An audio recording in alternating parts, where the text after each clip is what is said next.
ಉಡಾವಣೆ ಮಾಡಲಾಗಿದೆ. ಅವುಗಳ ಮೂಲಕವಾಗಿ ದಾಳಿಯನ್ನು ನಡೆಸಲಾಗ್ತಾ ಇದೆ.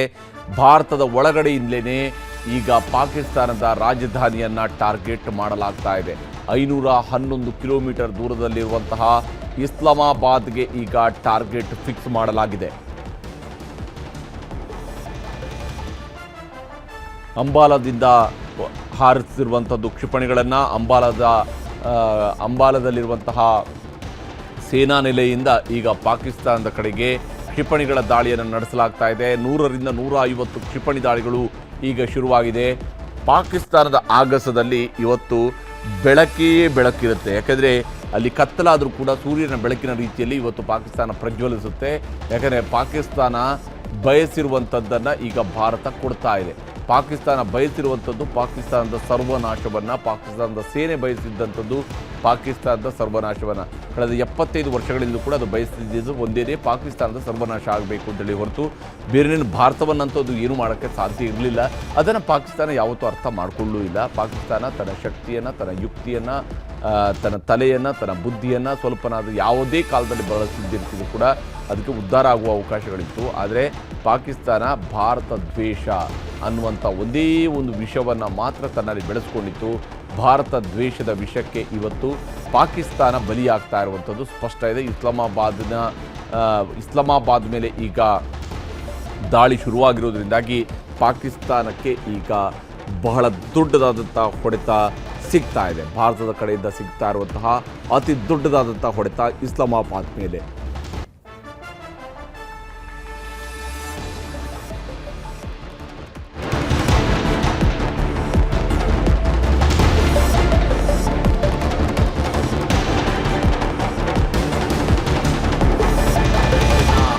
ಇರುವಂಥದ್ದು ಅಂಬಾಲದಿಂದ ಹೊರಟಿರ್ತಕ್ಕಂತಹ ಅಂಬಾಲದಿಂದ ಈಗ ಕ್ಷಿಪಣಿಗಳನ್ನು ಉಡಾಯಿಸಲಾಗಿದೆ. ಪಾಕಿಸ್ತಾನವನ್ನು ಟಾರ್ಗೆಟ್ ಮಾಡಲಾಗ್ತಾ ಇದೆ. ಲಾಹೋರ್ ಹೇಗಿದ್ರೂ ಕೂಡ ಪಕ್ಕದಲ್ಲಿರುವಂತಹ ನಗರ, ಅದನ್ನು ಬಹಳ ಸುಲಭದಲ್ಲಿ ಭಾರತ ಧ್ವಂಸ ಕೂಡ ಮಾಡಬಹುದು. ಭಾರತ ಇದುವರೆಗೂ ಕೂಡ ಪಾಕಿಸ್ತಾನದಲ್ಲಿ ನಾಗರಿಕರ ಮೇಲೆ ದಾಳಿ ಮಾಡಬಾರ್ದು ಅನ್ನುವಂತಹ ರೀತಿಯಲ್ಲಿ ತನ್ನ ಯುದ್ಧ ನಿಯಮಗಳನ್ನು ಪಾಲನೆ ಮಾಡಿತ್ತು. ಆದರೆ ಪಾಕಿಸ್ತಾನ ಮಾಡಿರುವಂಥದ್ದು ಭಾರತದ ನಾಗರಿಕರ ಮೇಲಿನ ದಾಳಿ. ಒಂದು ಕಡೆಯಲ್ಲಿ ಪೂಂಚ್ನಲ್ಲಿ ದಾಳಿ ಮಾಡಿದರು, ಒಂದು ಕಡೆಯಲ್ಲಿ ಪಹಲ್ಗಾಮ್ನಲ್ಲಿ ನಮ್ಮ ಪ್ರವಾಸಿಗರ ಮೇಲೆ ದಾಳಿ ನಡೆಸಿದರು, ಅದಾದ ಮೇಲೆ ಪೂಂಚ್ನಲ್ಲಿ ಮನೆಗಳ ಮೇಲೆ ದಾಳಿ ನಡೆಸಿದರು, ಗುರುದ್ವಾರದ ಮೇಲೆ ದಾಳಿ ನಡೆಸಿದರು. ಅದೂ ಸಾಲದು ಅನ್ನುವಂತಹ ರೀತಿಯಲ್ಲಿ ಭಾರತ ಪಾಕಿಸ್ತಾನದ ಒಳಗಡೆ ಹೋಗಿ ಲಾಹೋರ್ನ ಏರ್ ಡಿಫೆನ್ಸ್ ಸಿಸ್ಟಮನ್ನು ಧ್ವಂಸಗೊಳಿಸಿದ ನಂತರವೂ ಕೂಡ ಬುದ್ಧಿ ಕಲಿಯದಂತಹ ಪಾಕಿಸ್ತಾನ ಮತ್ತೆ ಭಾರತದ ಮೇಲೆ ದಾಳಿ ನಡೆಸುವಂತಹ ಪ್ರಯತ್ನ ಮಾಡಿತು. ವಿಶೇಷವಾಗಿ ಜಮ್ಮುವಿನ ಮೇಲೆ ದಾಳಿಯನ್ನು ನಡೆಸಿತು. ಇದು ಪಾಕಿಸ್ತಾನ ಮಾಡಿರುವಂಥ ಕಡೆಯ ಪಾಪ. ಇದಕ್ಕಿಂತ ನಂತರ ಅದಕ್ಕೆ ಇರುವಂಥ ಅವಕಾಶಗಳಿಲ್ಲ.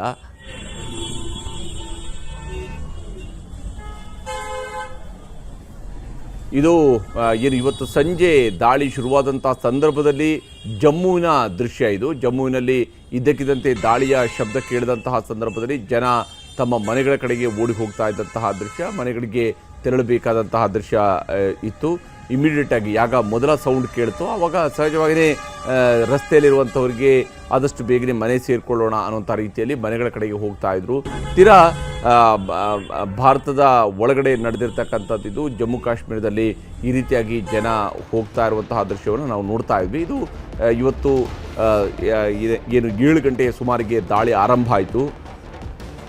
ಆಗ ಜನ ತಮ್ಮ ಮನೆಗಳ ಕಡೆಗೆ ತೆರಳಿರುವಂತಹ ಸುರಕ್ಷಿತ ಸ್ಥಳಗಳ ಕಡೆಗೆ ಜಮ್ಮು ನಾಗರಿಕರು ಹೋಗಿರುವಂತಹ ದೃಶ್ಯವನ್ನು ನಾವಿಲ್ಲಿ ತೋರಿಸ್ತಾ ಇದ್ದೀವಿ ನಿಮಗೆ. ಇದು ಜಮ್ಮುವಿನಲ್ಲಿ ಕಂಡುಬಂದಂತಹ ದೃಶ್ಯ.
ದಾಳಿಯನ್ನು ನಡೆಸ್ತಾ ಇದೆ, ಕ್ಷಿಪಣಿಯ ದಾಳಿಗಳನ್ನು ನಡೆಸ್ತಾ ಇರುವಂಥದ್ದು.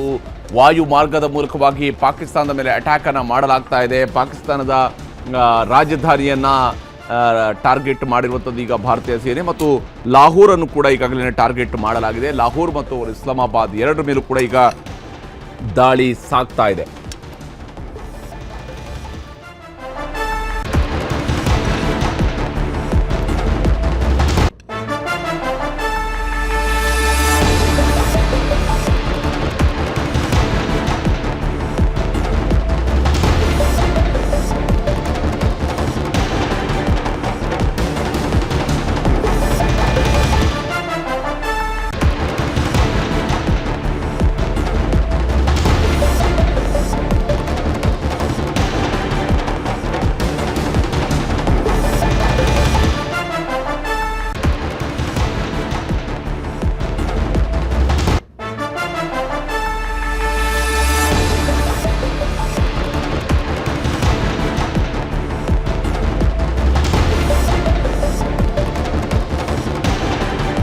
ಪಾಕಿಸ್ತಾನದಿಂದ ಭಾರತದ ಮೇಲೆ ನಡೆದಂತಹ ದಾಳಿಗೆ ಈಗ ಪ್ರತ್ಯುತ್ತರವನ್ನು ಕೊಡುವಂತಹ ಕೆಲಸವನ್ನು ಭಾರತ ಮಾಡ್ತಾ ಇದೆ.